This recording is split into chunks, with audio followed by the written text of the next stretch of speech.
Get ready, start.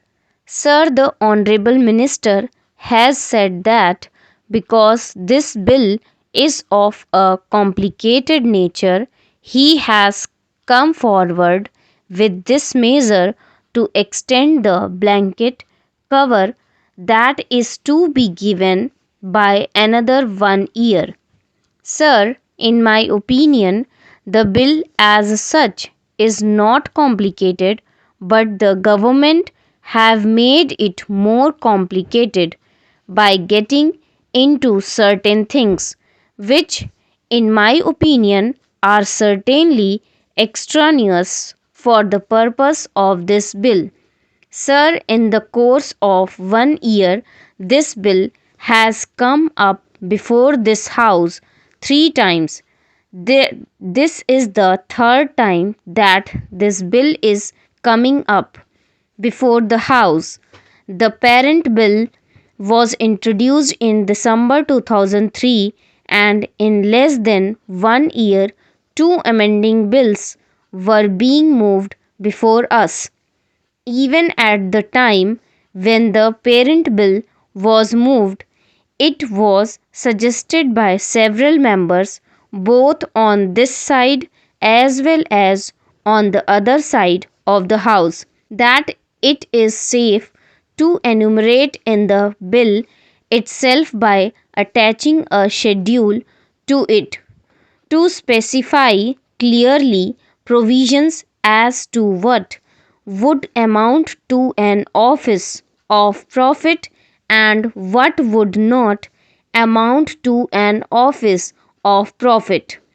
It was then stated by the then honorable mover of the bill that it was not necessary to attach any schedule to the bill, and that the bill by itself as moved was comprehensive enough. Then, sir, certain difficulties were felt, and various members of this House as well as of the other House had addressed the Honorable Law Minister, then asking him whether their remaining in a particular committee would amount to an office of profit or not. Probably looking at the numerous letters that had been addressed to the Honorable Law Minister, he was in a dilemma as to what to do. He had come forward with an amending bill to extend the life till the end of December 2004. A committee was constituted to advise the Honorable Law Minister as to which offices would amount of offices of profit and which offices would not amount to offices of profit. Sir, I am told by one or two members who had served in that advisory committee that only once, only during this session, they were summoned to meet. I would ask the Honorable Minister, Sir, this question, when it was such an important measure, what was the Ministry doing from April 2004 till December 2004, excepting to come forward before the House with another amending bill of this nature?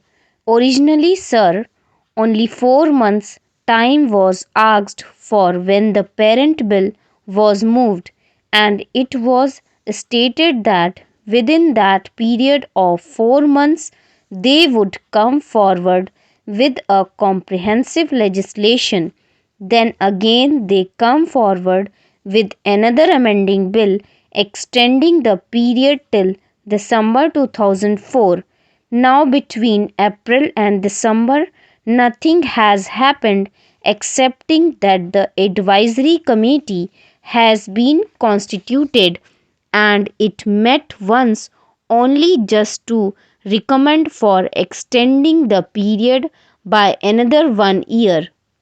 Sir, nobody in both the houses would oppose this measure, but they can only criticize the way in which the government is dealing with this measure, the way in which the government is sleeping over the matter, a matter which affects the very life of a member of parliament, not only a member of parliament but also a member of the state legislature. As the Honorable the Law Minister has pointed out, Article 102 of our Constitution does not define what is an office of profit except to say that a ministership or a deputy ministership or even a parliamentary secretaryship, and by a later amendment even a whip of the Congress party would not amount to an office of profit. Only a few instances are specified as to which offices would not amount to an office of profit. Then, sir, complications had arisen even when the original bill was moved, introducing statutory committees and advisory committees. What a statutory committee was, or what an advisory committee was, was not at all defined in the parent bill. So doubts had arisen in the minds of various members as to what would amount to a statutory committee or what would amount to an advisory committee, or even whether a vice chancellorship of a university to which are attached certain privileges like the appointment of so many persons and all that was defined as not an office of profit, and the Honorable the Law Minister was not able to say what office would amount to an office of profit, what would amount to a statutory committee, or what would amount to an advisory committee. Sir, I have only to point out that an important measure such as this, which affects the very existence of the members of parliament, should have been given a very high priority in the matter of legislation. On the contrary, not much attention was given to this. The committee met only once, and even then nothing seems to what have happened in that committee.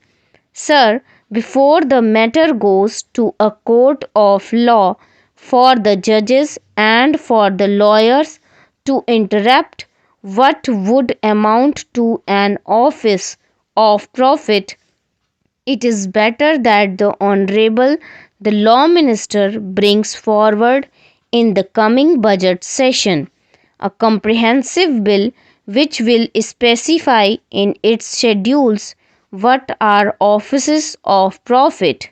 The schedules may be of a positive character or of a negative character. The schedules might say that the holders of such and such offices would not be disqualified from being members of parliament or members of state legislatures, or the schedules might say in a negative way that such and such offices are offices of profit, so that the members of parliament and members of the state legislatures would know whether to accept an office and whether they would be disqualified by accepting a certain office. Full stop.